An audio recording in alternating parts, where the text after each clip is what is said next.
King of Gods. By Fast Food Restaurant, Kabanata 173. Posisyon ng First Elder. Kapag ang isa ay dapat maging high key, pagkatapos ay pumunta high key. Paano maaakusahan si Zhao Feng sa lahat ng problemang ito sa sandaling lumabas siya? Sa sitwasyong ito, walang silbi ang bawat paliwanag. Kailangang itatag ng isa ang kanilang pangingibabaw sa karamihan. Nagtagumpay si Zhao Feng sa paggawa nito sa pamamagitan ng paggamit ng mapagmataas at superior na paraan.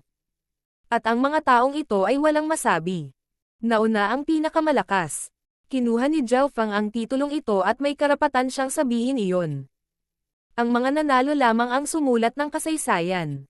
Sino ang nakarinig ng natalo na sumulat nito? Nagkatinginan ang clan master at elders. Hindi nila akalain na magiging ganoon pa rin siya kayabang sa publiko. Ngunit ang pag-alala sa katotohanan na ang brat na ito ay nauna sa pagsubok at siya ay dahil mula sa pagsasanay sa lightning wind pump, ang kanyang mga aksyon ay hindi pangkaraniwan. Zhao Feng, ang lakas ng loob mong maging napakayabang. Ang mga ekspresyon ni Elder Zhu at Haiyun Master ay malabo at ang kanilang aura ay kumalat sa hangin. Isang pag-iisip lang ang kailangan nila para patayin ang alagad na ito. Ngunit hindi sila nang ahas. Una, si Zhao Feng ang nauna sa trial. Pangalawa, sa likod ni Zhao Feng ay si First Elder. Inilabas nila ang kanilang aura upang subukan at pawiin ang apoy ng kayabangan ni Zhao Feng. Gayunpaman, ang resulta ay nabigo sa kanila.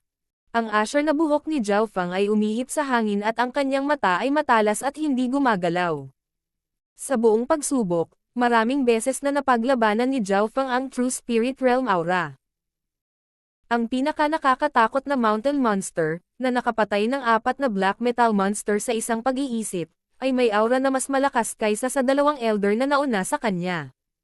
Sa loob ng kaliwang mata ni Zhao Feng, umikot ang Asher Light, na nagpapadala ng kanyang bloodline power sa kanyang buong katawan upang bawasan ang pressure ng aura.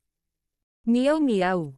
Hindi lang si Zhao Feng ang hindi naapektuhan, maging ang maliit na pas ang magnanakaw ay tumatawa ng mapanokso kay Haiyun Master at Elder Zhu.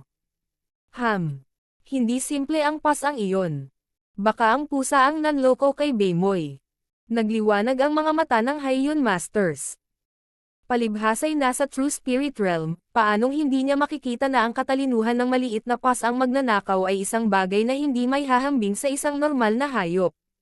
Higit pa rito, maaaring baliwalain ng pusa ang pressure na dala ng mga pag-iral sa True Spirit Realm, ibig sabihin ay mayroon itong mataas na talento mismo, o mayroon itong malakas na bloodline. Halimbawa, ang mga maalamat na hayop tulad ng dragon at rock ay maaaring mag-pressure sa mga normal na hayop, kahit na ito ay may mas mababang cultivation. Sa pag-iisip hanggang dito, ang mga mata ni Haiyun Master ay naging apurahan. Lahat, manatiling kalmado. Si Zhao Feng ay, pagkatapos ng lahat, ang nagwagi sa pagsubok na ito. Magbibigay ng kasiya siyang sagot ang clan. Puno ng kahigpitan ang malamig na boses ng clan master. Sumang-ayon ang lahat ng matatanda.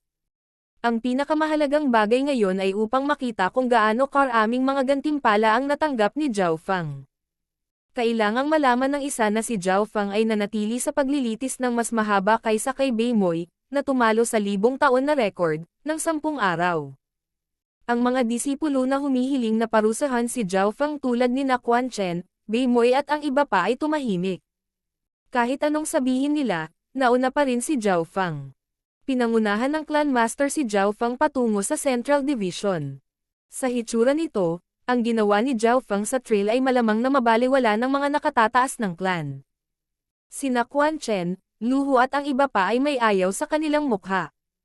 Sa sandaling ito, isang malakas na True Spirit Realm aura ang lumitaw.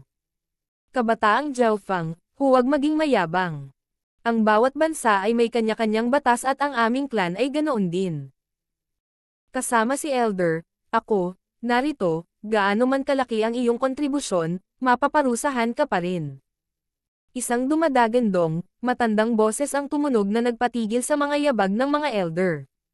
Bago matapos ang mga salita, lumitaw sa ere ang isang matandang nakasuot ng berdeng kamiseta, may hawak na tungkod. Mga regulation elder. Bulalas ng ilan sa mga alagad at yumoko sila bilang paggalang. Ang Regulations Elder ay may natatanging posisyon sa loob ng clan. May awtoridad siyang pumatay at kontrolin ang mga batas ng clan. Kahit na nilabag ng Clan Master ang mga batas ng clan, may karapatan ang Regulations Elder na tumayo at tanungin siya. Higit pa rito, ang Regulations Elder ay mayroong spiritual grade weapon, na nagbigay sa kanya ng higit na lakas kaysa sa iba pang normal na Elder. Mas husay. Nandito na si Master. Kahit ang Clan Master ay hindi siya mapipigilan. Ang matinding kagalakan ay lumitaw sa mukha ni Luho. Ang malamlam na mga ekspresyon ni Quan Chen at kasamahan ay napalitan ng pagkatuwa. Nang makita ang Regulations Elder, lumitaw ang pag-aalala sa mga mata ng Clan Master. Kung gusto ng una na parusahan si Zhao Fang, kahit siya ay hindi niya mapigilan. Ang mga mata ng Clan Master ay lumingon kay First Elder na may nagsusumamong tingin. Ito ay hindi lamang dahil ang unang Elder ay ang Panginoon ni Zhao Fang, ito ay dahil din sa kanyang awtoridad. Regulations Elder, bakit hindi bumaba at saksihan ang pinakamataas na puntos na naitala ng Floating Crest Trial? Kalmado ang boses ni First Elder at parang imbitasyon at utos ng sabay. Sa sandaling ito, ang iba pang Elder ay tahimik. Sige, sasama ako. Ang Regulations Elder ay halatang maingat sa First Elder. Ang First Elder ay mayroong salitang first, ibig sabihin ay siya ang pinuno ng lahat ng Elder. Nagkatinginan sina Elder Zhou at Haiyan Master at bumantong hininga sila sa kanilang mga puso. Nagpapasya ba ang First Elder na protektahan ang disipulong ito? Noong una, gusto ng Regulations Elder na ibagsak kaagad si Zhao Fang at parusahan siya. Gayunpaman, kahit na siya ang Regulations Elder, kailangan niyang bigyan ng mukha si First Elder. Kinuha ni Zhao Fang ang eksenang ito sa kanyang mga mata at hindi niya maiwasang makaramdam ng swerte na pinili niyang maging disipulo ng First Elder, kahit na ito ay isang panlabas na disipulo lamang. Ang First Elder ay hindi kumuha ng maraming disipulo ngunit kapag nagkaroon na siya, paprotektahan niya sila hanggang sa wakas, kahit na ang disipulo ay isang panlabas na disipulo niya. Ang First Elder ay hindi gustong kunin si Zhao Fang bilang isang disipulo dahil minsan din siyang nagkaroon ng isa pang disipulo na nagsanay sa Lightning Wind Palm at namatay mula rito. Ang First Elder ay maaaring mukhang malamig at walang malasakit sa una, ngunit pagkatapos makuha ang kanyang pagkilala, ang una ay buong pusong nagmamalasakit sa kanyang mga disipulo. Nanguna ang unang Elder at pumasok siya sa Central Division sa harap ng Clan Master. Ang huli at ang Regulations Elder ay sumunod na malapit sa kanyang likuran. Ang iba pang mga Elder ay nagpapalitan ng tingin, na para bang isinasaalang-alang kung ano ang iniisip ng First Elder. Ang First Elder ngayon ay masyadong nangingibabaw. Ang ekspresyon ng Regulations Elders ay nagbago ng bahagyang mas solemna. Ito ang First Elder, ang aking Master. Dominante at makapangyarihan. Ang puso ni Zhao Fang ay puno ng pagkasindek. Ang buong kapaligiran ay binago ng First Elder. Nararamdaman pa niya na ang ibang mga normal na Elder ay hindi man lang nang ahas na huminga ng malalim. Sa wakas, napagtanto ni Zhao Fang na ang posisyon ng First Elder sa clan ay mas mataas kaysa sa inaakala niya. Mula sa panlabas, tila ang Clan Master ang may pinakamataas na awtoridad sa loob ng clan. Gayunpaman, sa totoo lang, hindi niya ginawa. Sa sandaling ito, nang maglakad ang unang Elder sa pinakaharap, walang nagtanong sa kanya. Sa kabaligtaran, lahat sila ay naging maingat. Brother Zhao, pumasok ka na. Binalaan ni Yang Gan si Zhao Fang na may bahagyang komplikadong ekspresyon. Hindi niya akalain na talagang paprotektahan ng kanyang master ang panlabas niyang disipulong ito. Kung bakit nagkaroon ng ganoong awtoridad si First Elder, walang naramdamang masama si Yang Gan. Ang lahat ng ito ay dahil sa isang bagay. Ang First Elder ang pinakamalakas sa loob ng clan. Ang lakas ay nauna sa lahat. Hindi mahalaga kung ang isa ay matuwid o masama, iyon ang batas. Ito ay dahil ang First Elder ay may pinakamalakas na lakas kaya ang iba pang mga Elder ay kailangang umatras. Malamig na tumawa si Yang Gan sa kanyang puso. Karaniwan ay low-key si Master sa clan. Ginawa ng mga Elder na ito ang gusto nila ngunit ngayon, sa wakas ay natanto na nila kung sino ang tunay na amo. Hindi nagtagal, pumasok ang grupo ng mga Elder sa Central Division Hall. Nayanig ang puso ni Vice Headley. Ano ba ang nangyayari? Bakit nandito ang lahat ng elder at anong meron sa paligid? Sa loob ng bulwagan, bukod sa mga elder, ang iba pang mga disipulo na nakibahagi sa paglilitis ay pumasok din sa loob. Zhao Fang, ano ang huling puntos mo? Ang mga mata ng Clan Master ay puno ng pag-asa.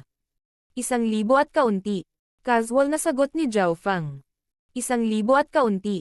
Ang iba pang mga alagad ay bumantong hininga. Umaabot ng 1,000 ang kanyang marka.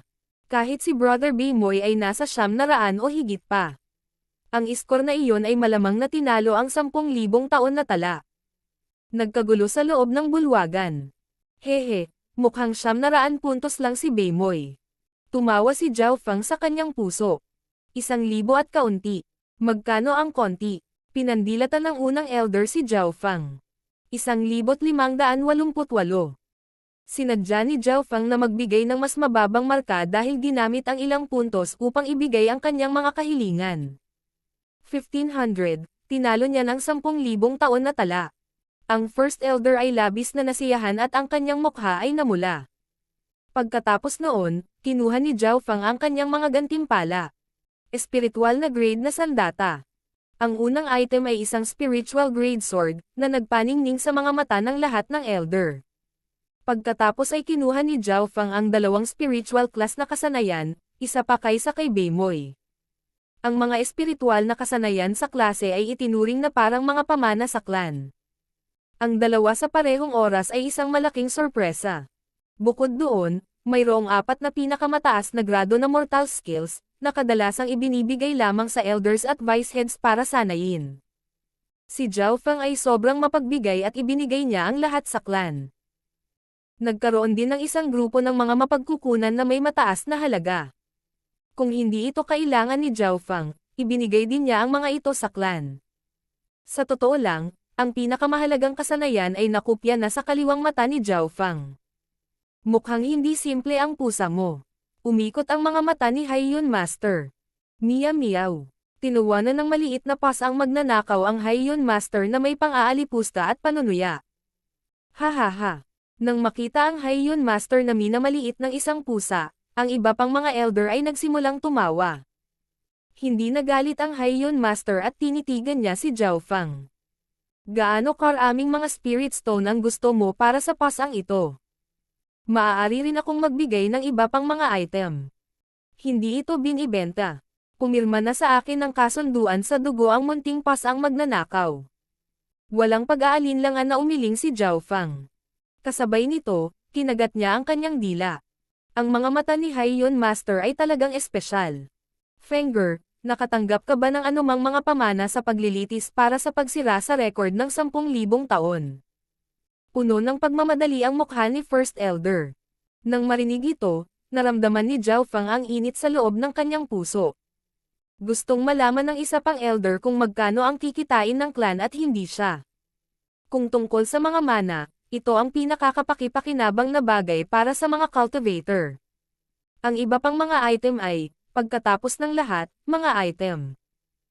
Matapos tanungin ang tanong na ito, ang iba pang mga elder at mga disipulo ay lahat ay interesado. Ito ay lalo na para kay Bimoy dahil siya lamang ang nakatanggap ng mana. Wala. Ang simpleng sagot ni Zhao Fang ay ikinagulat ng lahat sa bulwagan. King of Gods, Kabanata 174. Ipinagtapat ni Zhao Fang ang kanyang mga kasalanan. Wala. Mula sa clan master hanggang sa mga disipulo, lahat sila ay may kainahinala at nagulat na mga ekspresyon. Ang taong nauna sa pagsubok, ang nakabasag ng 10,000 taon na record ay hindi nakatanggap ng mana. Maging si Bimoy, na pumangalawa at hindi man lang nakakuha ng 1,000 puntos, ay nakatanggap ng mana, kaya bakit hindi siya? Depende sa swerte ng isang tao na makatanggap ng mana. Baka sa mukha ng clan master ang mahinang pagkabigo. Si Zhao Fang ay isang kababalaghan sa pagsira sa 10,000 taon na tala at dapat ay mayroon siyang sariling paraan para gawin ito. Kung nakatanggap siya ng mana, maaaring hayaan siyang makahabol sa iba dahil sa pagkakaiba ng talento at matulungan siyang maging henyo ng Broken Moon Clan.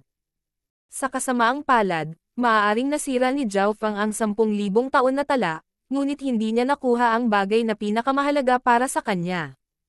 Kasabay nito, Ang sagot ni Zhao Fang ay nagpakawala ng hininga sa maraming tao. Tungkol sa isang mana, ano kung nauna ka sa trial? Nakatadhana kang sirain ko. Isang tiwala ng ngiti ang lumitaw sa mga labi ni Beimoy. Ang talento ni Zhao Fang ay karaniwan lamang. Kung ang huli ay nakatanggap ng mana, baka ma-threaten siya. Ngunit sa kasamaang palad, hindi ginawa ni Zhao Fang. Sa kabutihang palad, nagpakawala ng hininga si Haiyun Master. Ang talento ni Zhao Fang ay hindi mataas, ngunit ang potensyal at paraan na ipinakita niya sa ngayon ay nakakatakot.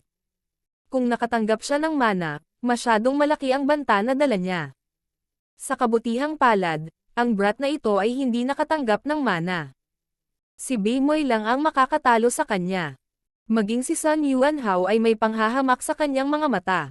Kung walang mana, sa iyong low tier na espiritual na katawan, sa kalaunan ay maaabutan kita.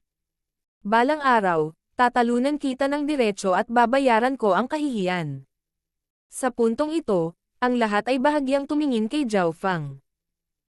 Kahit papaano sa mga mata ni Haiyun Master at kasamahan, si Zhao Fang ay maaaring maging mayabang lamang sandali, ngunit ang kanyang kinabukasan ay limitado. Si Zhao Fang, na nakakita sa buong eksena, ay malamig na tumawa sa kanyang puso. Ito ang gusto niyang resulta. Kapag ang isa ay dapat maging high key, pagkatapos ay pumunta high key. Kapag ang isa ay dapat humiga, pagkatapos ay gawin ito. Siya ay nakakakuha ng masyadong maraming atensyon para sa pagsira sa 10,000 taon na tala. Ito ay naging sanhi ng marami sa kanyang mga kaaway na makaramdam ng pananakot. Para kay Zhao Fang na lumalaki pa, hindi ito magandang bagay. Sa kontinenteng ito, maraming mga henyo, ngunit ilan ang natitira ngayon. Masyadong mataas ang potensyal na taglay nila at marami ang namatay sa pagpatay. Kahit na ang isang kababalaghan na may sky tier spiritual body ay maaaring patayin ng sino mang random na tao. Kung ang Haiyun Master at ang iba pa ay nalaman na nakatanggap siya ng pinakamahusay na mana, ang Lightning Inheritance, tiyak na susubukan nilang patayin si Zhao Fang bago ganap na mag-mature ang huli. Sa makatuwid, itinago ni Zhao Fang ang katotohanan. Ang isang alagad na may karaniwang talento at walang mana ay walang banta. Ang mga disipulo na kasing edad ni Zhao Fang, ay nakadama rin ng higit sa kanya. Gayunpaman, kahit na ang mga salita ng huli ay maaaring linlanggan ang mga disipulo, hindi madaling nalinlang ang sinabi ng elder. Parehong kumislap ang mga mata ni Elder Zhou at Haiyun Master. Paanong ang isang tao, na sinira ang 10,000 taon na tala, ay hindi makatanggap ng mana? Masyado lang itong kainahinala o may iba pa bang nangyayari? Zhao Fang, natatandaan ko na kapag ang isang tao ay umabot sa isang tiyak na marka, ang pagsubok ay magbibigay ng simple at librerag mana. Tanong ni Elder Zhou na walang katiyakan. Kung tutusin, hindi gaanong nakarating sa markang iyon at lahat ito ay narinig sa iba. Naramdaman ni Haiyun Master na may mali ngunit hindi niya alam kung ano. Madaling nalampasan ng aking marka ang mga kinakailangan. Tumawa si Zhao Fang. Nang marinig ito, nagbago ang ekspresyon ni Beimoy, Quan Chen at kasamahan niya. Niloloko lang ba sila ni Zhao Fang noon? Sa kasamaang palad, ang Floating Crest Palace ay walang anumang angkop na mana para sa akin. Ang talent ko ay mental energy. Nanghihinayang sabi ni Zhao Fang. Mental energy. Nagkatinginan lahat ng matanda. Sa kanilang antas, madali nilang makita na si Zhao Fang ay may malaking halaga ng mental energy, na nagpapahintulot sa kanya na labanan ang mga aura sa True Spirit Realm. Ang puntong ito ay unang nalaman ng unang elder. Ang mental energy ay talagang ibang landas o ito ay kabilang sa masama.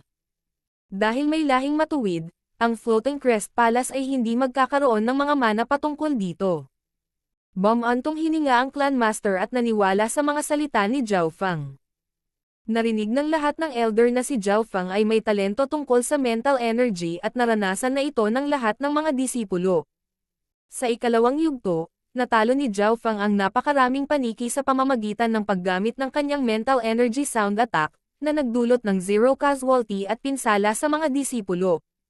Zhao Fang, dahil sa iyong mahusay na pagganap sa pagsubok pati na rin sa mga kontribusyon para sa clan, nagpasya akong bigyan ka ng 500,000 puntos at hayaan kang magbasa ng anumang kasanayan sa Hollow Building.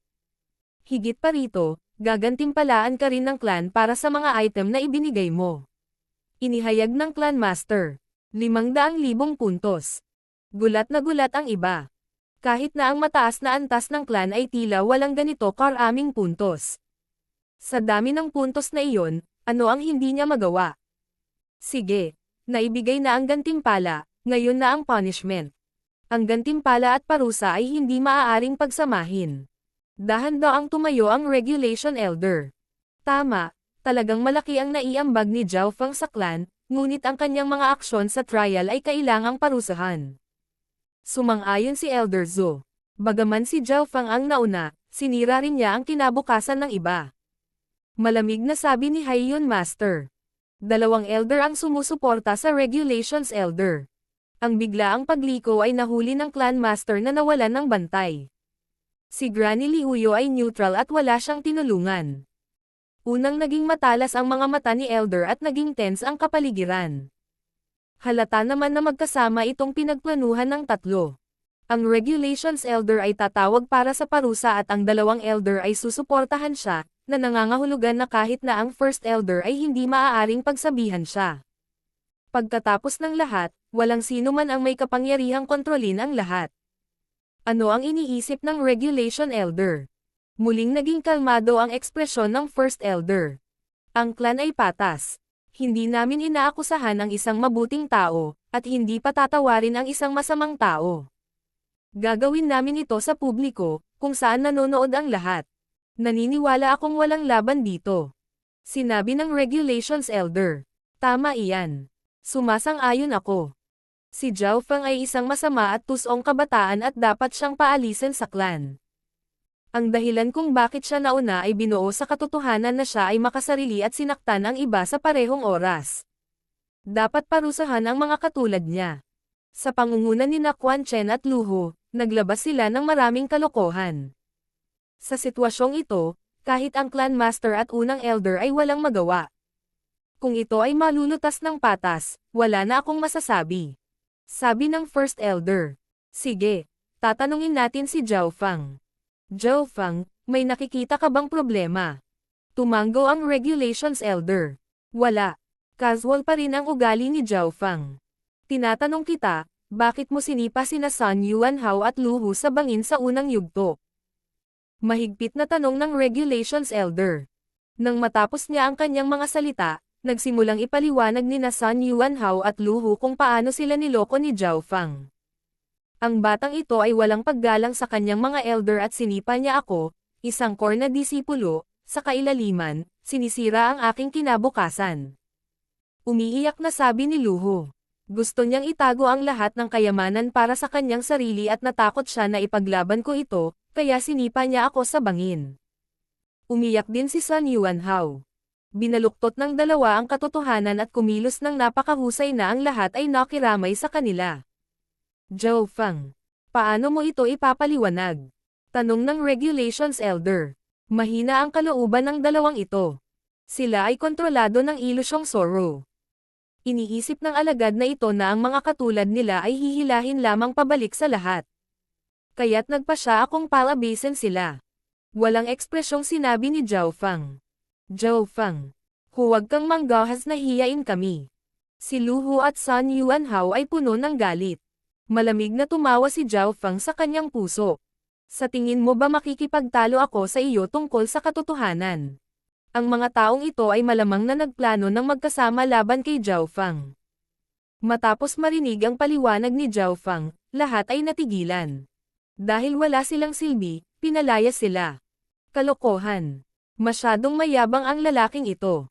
Maraming tao ang nagalit. Parehong malungkot ang mukha ni Lu Hu at Sun Yuanhao. Sa ganitong sitwasyon, mababa pa rin ang tingin sa kanila.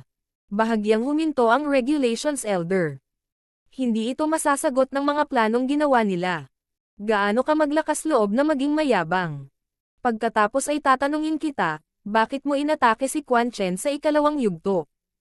Malamig na sabi ng Regulations Elder.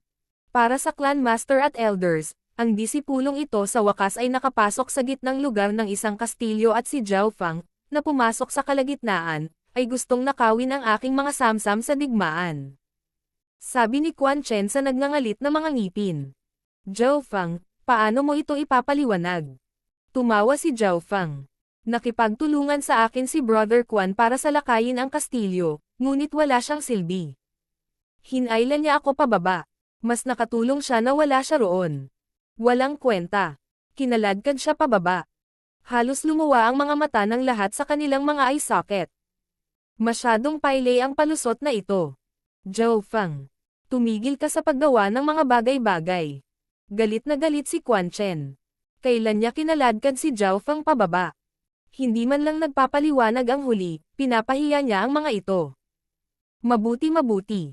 Zhao Fang, ako ay naging regulations elder sa loob ng maraming taon at ito ang unang pagkakataon na nakakita ako ng taong napakayabang. Itatanong ko sa iyo, bakit mo niloko si Beimoy sa huling yugto at pinalabas mo siya ng maaga? Malamig na tanong ng regulations elder. Nakipagtulungan ang pas ang iyon kay Zhao Fang at niloko ako. Sa tingin ba ni Brother Zhao ay wala rin akong silbi? Tinitigan ni Beimoy ang munting pas ang magnanakaw at malamig na tumawa.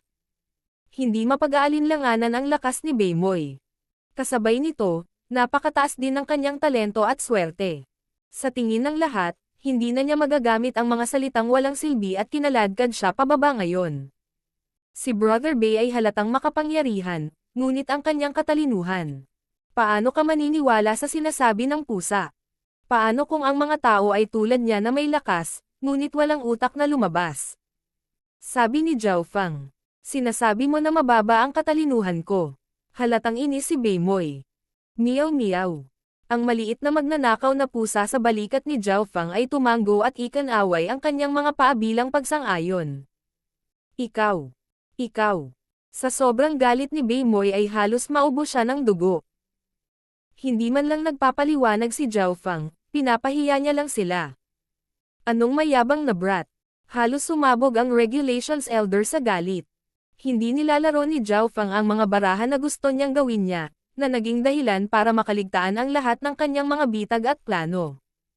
Pagkatapos ay agad na yumoko si Zhao Fang sa Clan Master at unang Elder. Ang mga taong ito ay maaaring walang silbi o pipi. Sa pag-iisip para sa buong pagsubok, nagpasya akong sipain sila palabas. Ang alagad na ito ay handang tanggapin ang parusa sa pagmamayabang. Inaamin ko. Sa kasalanang ito. King of Gods, Kabanata 175. Lightning Inheritance, una. Ang mga taong ito ay maaaring walang silbi o pipi. Sa pag-iisip para sa buong pagsubok, nagpasya akong sipain sila palabas. Ang alagad na ito ay handang tanggapin ang parusa sa pagmamayabang. Inaamin ko. Sa kasalanang ito. Agad na tumahimik ang bulwagan na kahit ang tunog ng paglaglag ng karayom ay maririnig. Ang mga ekspresyon ng mga elder ay napakakulay. Ang mga biktima na sina Quan Chen, Sun Yuanhao, Beimoy at Lu Hu ay may berdeng mukha at nanginginig sila sa galit. Paano ito pagtatapat sa kanyang kasalanan? Pinagtatawanan niya sila. Ang mga salita ni Zhao Fang ay tumusok sa pinakamahinang punto sa kanilang puso. Kung hindi sila inutil, paano sila na-control ng isang illusion fox? Kung hindi sila pipi, paano sila maniniwala sa pusa? Ito ang kahihiyan sa kanilang mga puso. Hindi man lang nag-abalang ipaliwanag ito ni Zhao Fang at sa halip ay sinampal niya ang kanilang mga mukha. Kahit na sina Quan Chen at ang iba pa ay nanalo sa argumento, ang mga pamagat ng walang kwenta, pipi, at pag-drug sa grupo pabalik, ay idikit sa kanila. Ang unang nag-react ay ang regulations elder. Mayabang na brat. Hindi mo binago ang iyong mga mali, ikaw ay makasarili. Hindi mo inilalagay ang mga batas sa iyong mga mata. Sinasaktan mo ang iba para sa iyong kapakanan. Ikaw. Biglang tumigil sa pagsasalita ang regulations elder. Bigla niyang na-realize na may mali. Ang alagad na ito ay handang tanggapin ang parusa para sa pagmamayabang, pagkamakasarili na hindi paglalagay ng mga batas sa aking mga mata, at pananakit sa iba para sa aking kapakinabangan. Ang asyar na buhok ni Zhao Fang ay kumaway sa hangin at isang ngiti na puno ng panunuya ay lumitaw sa kanyang mukha. Nang may sasabihin pa sana ang regulations elder, hamarang si first elder.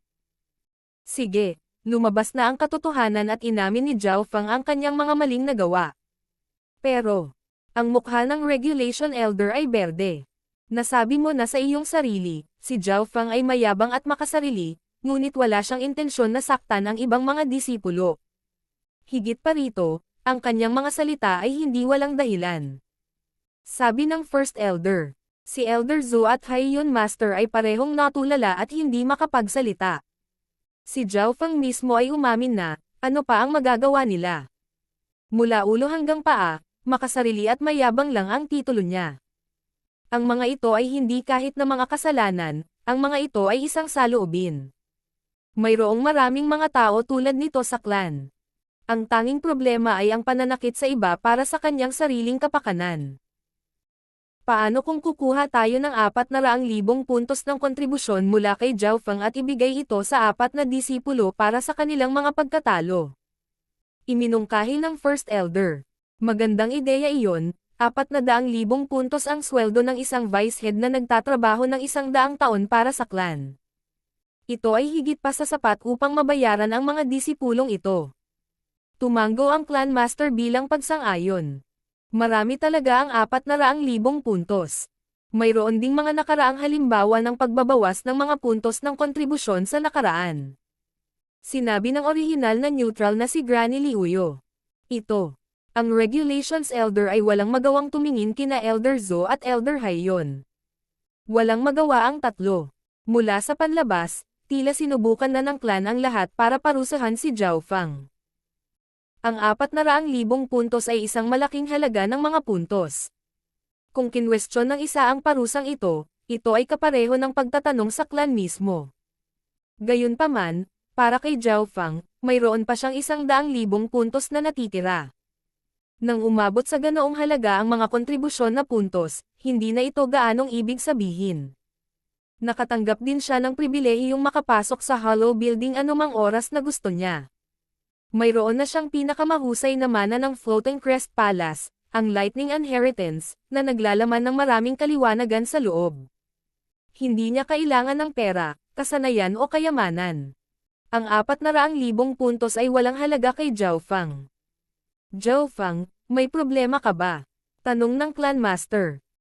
Walang problema ang disipulong ito, ngunit sa tingin ko ay mas mabuting ibalik ang mga puntos sa clan, sa halip na ibigay ito sa mga pipi at walang kwentang disipulong ito. Iminungkahi ni Zhao Fang. Nang marinig ito, sina Quan Chen at ang iba pa, nagsimulang silang magmura habang namumula ang mukha nila sa kahihiyan. Nakuha man nila ang mga kontribusyon sa araw na ito, hinding-hindi nila makakalimutan ang kahihiyan at baka magkaroon pa sila ng takot sa ngayon. Ito ay lalo na para kay Beimoy.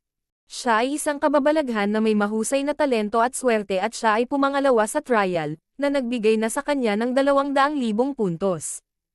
Ang pagdurog ng kanyang dignidad ay ang kanyang kritikal na kahinaan. Tumigil ka. Tinitigil ng First Elder si Zhao Fang at sinenyasan niya ito na itigil na ang pagiging pilyo. Ang huli ay ang pinakamalaking nagwagi. Hindi lang siya naparusahan, pinahiya rin niya si Beimoy at ang iba pa. Ngumiti si Zhao Fang at bumalik sa tabi ng kanyang master. Pagkatapos ay paulit-ulit na binalaan ng mga elder si Zhao Fang at inihayag nila sa publiko ang parusa ng huli.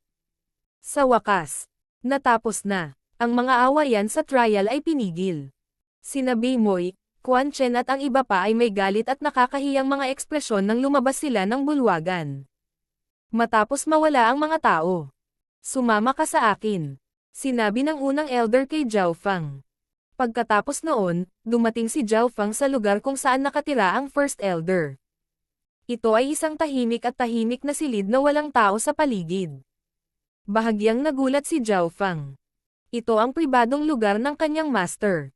Hindi masyadong maraming tao ang pinapayagang makapasok dito. Magsalita ka, anong mana ang natanggap mo sa Floating Crest Palace? Napangiti si First Elder. Tumigil si Zhao Fang. Paano nalaman ng First Elder? Hahaha, mas naiintindihan ko ang Floating Crest Palace kaysa sa iba. Imposibleng hindi ka makatanggap ng mana. Ang pinakamahalagang punto ay ang galing mo sa iba pang aspeto bukod sa mental energy din. Hindi mahirap makakuha ng simpleng mana. Kumpiyansa na sabi ni First Elder.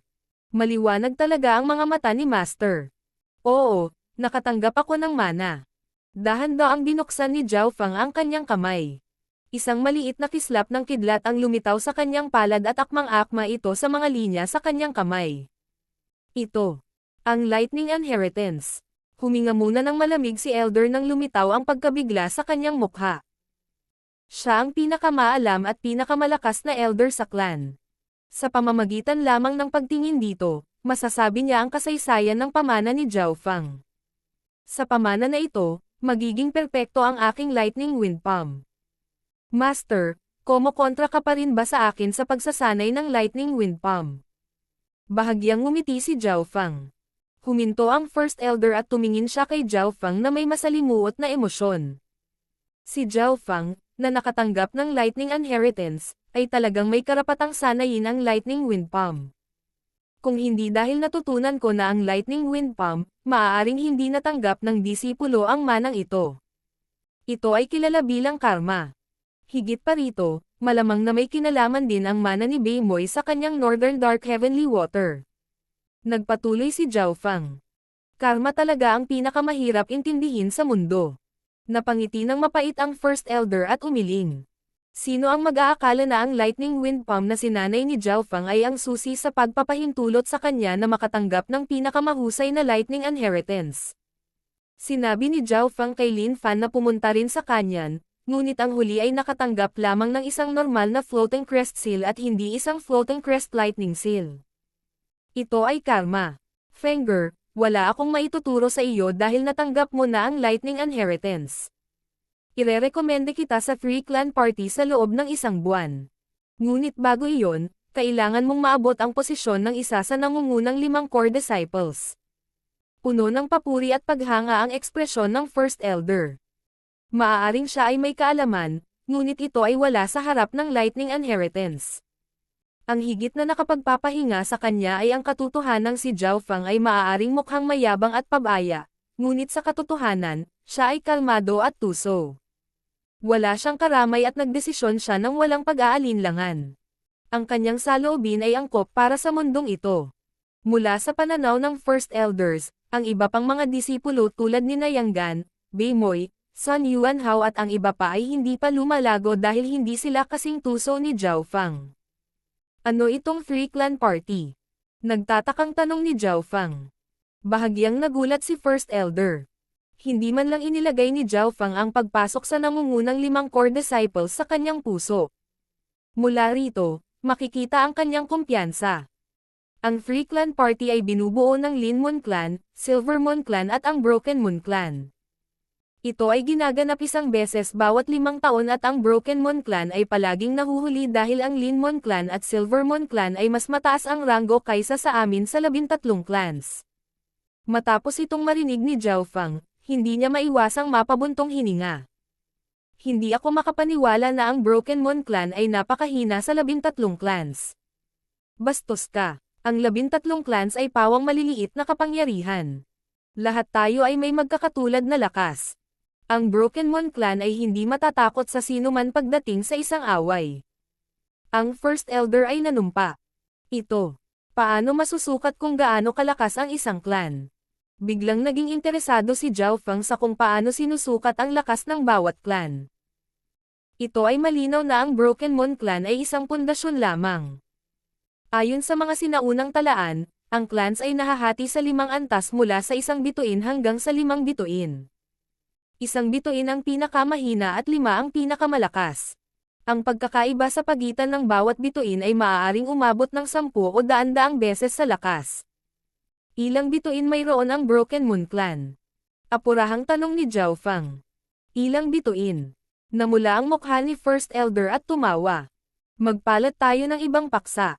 Si Zhao Fang ay may kakaibang mukha, ngunit hindi siya nagpatuloy sa pagtatanong. Ang 3-clan party ay isang pagkakataon upang makita ang mga henyo ng ibang paksayon. Bagaman ang 3-clan party ay nasa pagitan lamang ng 3 clan, mataas pa rin ang bilang ng mga henyo. Halimbawa, ang Lin Moon Clan.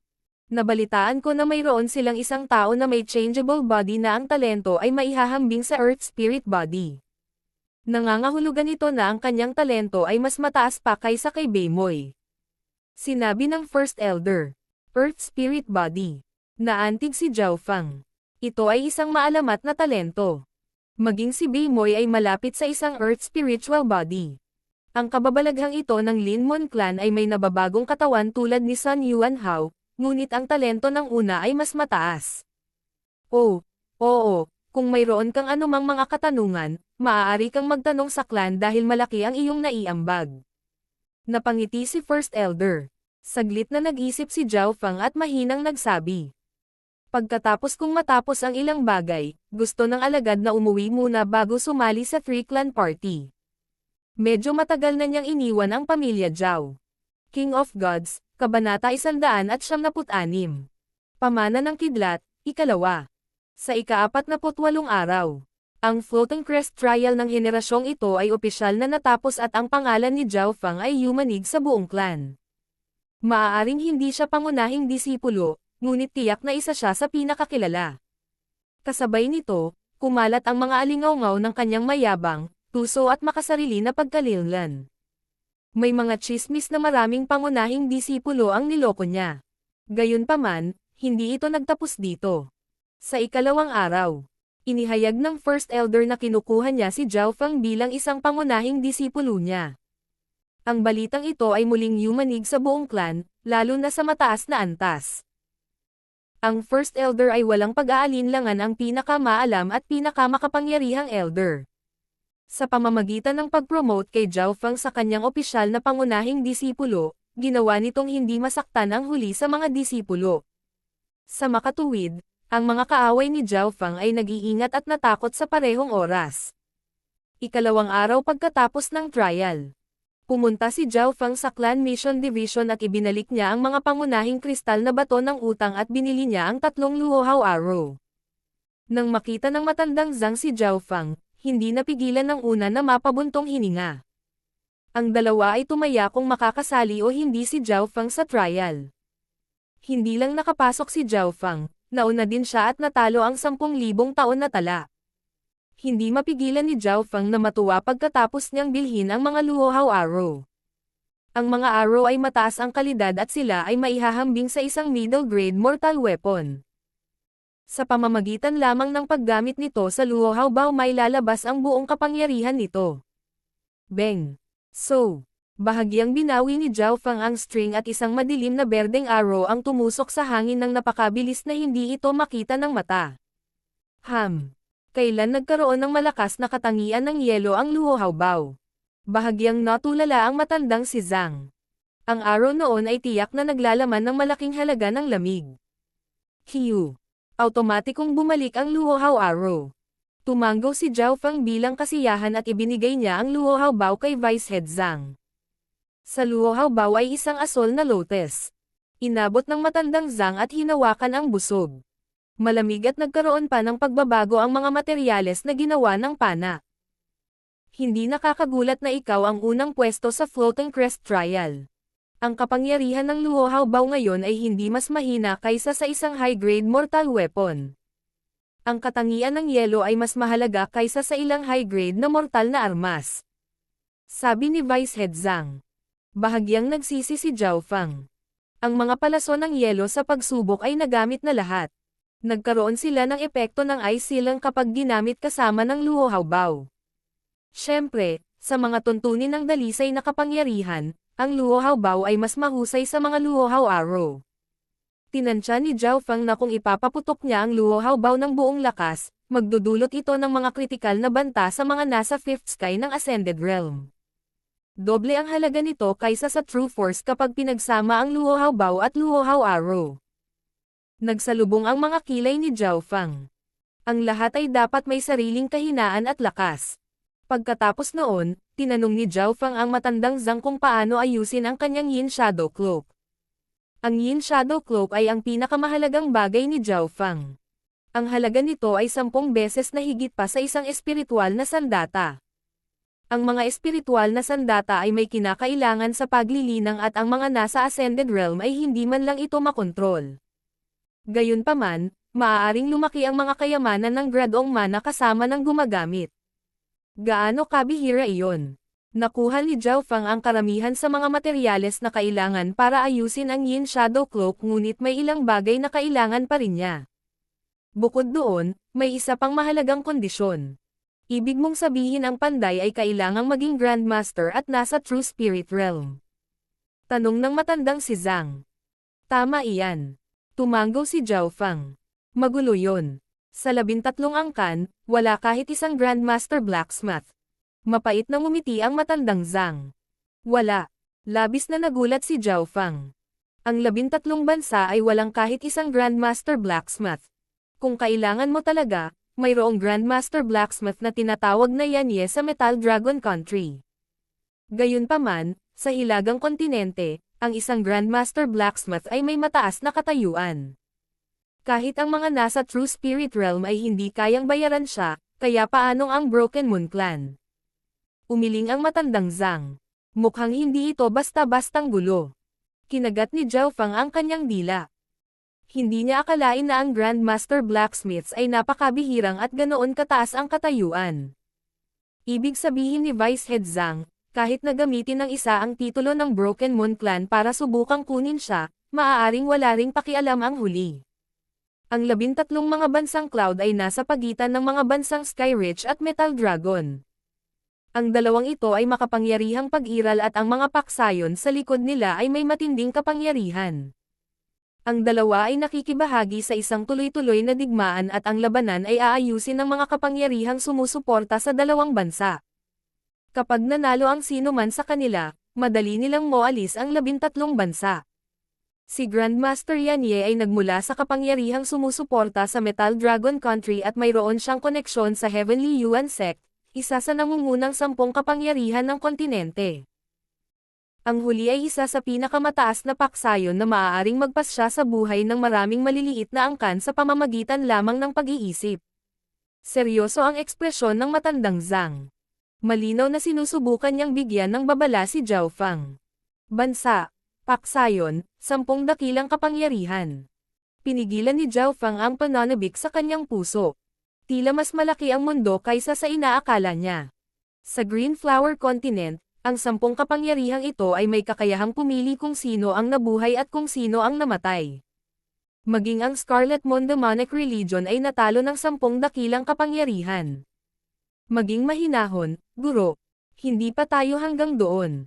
Naniniwala ang disipulong ito na hanggat may sapat na tubo, kahit isang Grandmaster Blacksmith ay tatalikuran ang kanyang dignidad. Si Zhao Fang ay lubos na nagtitiwala. Pagkatapos magpaalam sa matandang Zhang, pinuntahan ni Zhao Fang ang matandang Guan. Inalagaan siya ng dalawa at ito ay isang bagay na hindi malilimutan ni Zhao Fang. Matapos lumabas sa paglilitis, nagkaroon si Zhao Fang ng maraming mapagkukunan na ibinigay niya sa dalawang guro. Sa wakas, pinuntahan ni Zhao Fang ang mga panlabas na disipulo at walang nang ahas na huminga ng malakas nang makita nila si Zhao Fang. Kaya lang, masyadong sikat ang pangalan ni Zhao Fang ngayon. Tila, maging ang mga pangunahing disipulo ay nadurog sa ilalim ng kanyang mga paa.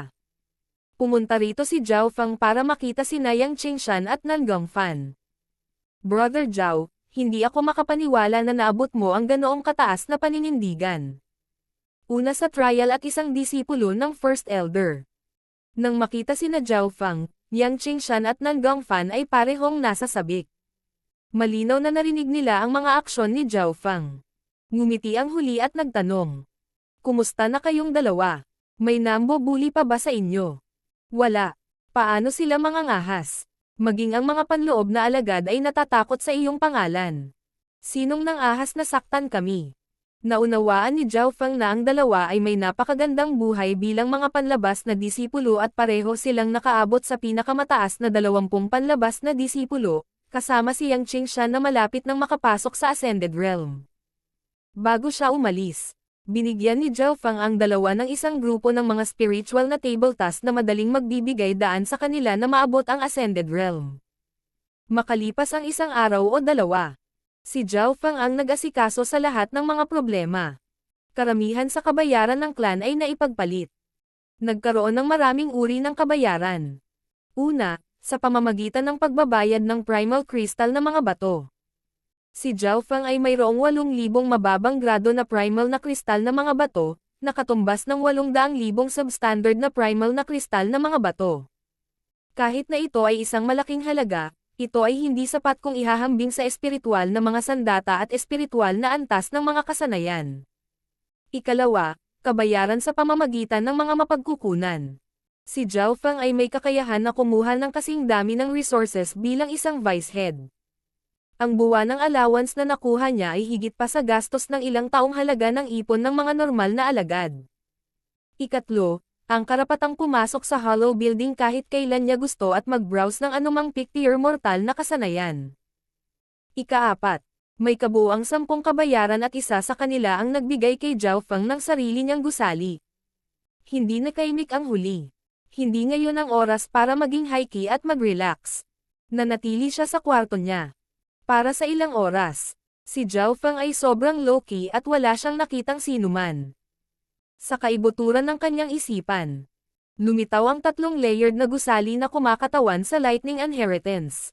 Sinimulan ni Zhao Feng na subukan at ganap na makakuha ng pangunawa mula sa unang palapag ng Lightning Inheritance, kahit na ito ay maliit. Sa gayong makapangyarihang pamana, wala na siyang ibang kailangan. Una, dapat niyang gawing perpekto ang Lightning Wind Palm at ito ang magiging kasanayan upang mabuo. Sa loob ng ilang araw, lumitaw sa isipan ni Zhao Feng ang tanawin ng kidlat. Mula sa isang maliit na kislap hanggang sa isang malakas na bagyo. Ang Lightning Inheritance ay may kidlat sa loob nito, at sa mga kakayahan ni Zhao Feng sa pag-unawa, matutunan lamang niya ang mga gilid nito. Mapalad na ang kanyang kasalukuyang layunin ay gawing perpekto ang Lightning Wind Palm at gawin ang huli na landas upang maunawaan ang Lightning Inheritance. Makalipas ang ilang araw, ang Lightning Wind Palm ni Zhao Feng ay umabot na sa peak 4th level. Iyon ay pang-4 na antas, ngunit ang kapangyarihan ay doble sa kung ano ito noon. Ang Lightning Inheritance ay talagang ang pinakamahusay na mana ng Floating Crest Palace. Matapos ang mga pagbabago sa Lightning Wind Palm sa akin, ang panganib na kasangkot ay nabawasan habang ang kapangyarihan nito ay tumaas. Mas mahusay pa ito kaysa sa maraming high-tier mortal na kasanayan. Tuwang-tuwa si Zhao Feng. Sa kanyang Lightning Inheritance, anumang kasanayan sa ilalim ng spiritual tier ay hindi magagamit sa kanya. Sa pinakamainam, sila ay gagamitin bilang suporta. Sa loob ng 10 araw, naunawaan ni Zhao Feng ang kaunting lightning at nagawa niyang pagsamahin ito sa kanyang husay sa paggalaw. Matapos itong pagsamahin, ang bilis ng pagsabog ni Zhao Feng ay mabilis sa kidlat at puno siya ng liksi kapag ginamit sa kanyang illusion fish picture. Ang aking paggalaw ay maaaring ituring na perpekto. Si Zhao Feng ay labis na nasiyahan. Pagkatapos noon, pinagsanib pa ni Zhao Feng si Lightning sa kanyang Heavenly Wind True Force, na ginawang ang tunay na puwersa ay naglalaman ng mga sparks ng kidlat, na nagpapataas ng bilis at pinsala nito. Sa Lightning bilang pundasyon, lahat ng kakayahan ni Zhao Feng ay napabuti. Pagkatapos, pumunta si Zhao Feng sa liblib na paglilinang. Naabot na niya ang peak 3rd sky sa trial at siya ay itinuturing na middle high sa mga inner disciples. Gayunpaman, alam ni Zhao Feng na wala ito sa 3-clan party. Si Zhao Feng ay may kontrol na ngayon sa isang malaking bilang ng mga mapagkukunan, mga tabletas at pangunahing kristal na mga bato. Walang-wala sa kanya. Pagkalipas ng 5 araw, nakapasok si Zhao Feng sa 4th sky of the Ascended Realm at ang aura ay naging sanhi ng pag-iba-iba ng enerhiya sa malapit. Sina Lin Fan, Yun Meng Xiang, at ang iba pa sa malapit, lahat sila ay natigilan. Si Brother Zhao ay talagang isang hakbang na mas mabilis kaysa sa akin. Si Lin Fan, na sinusubukan ding abutin ang 4th skies, ay hindi mapangiti at umiling.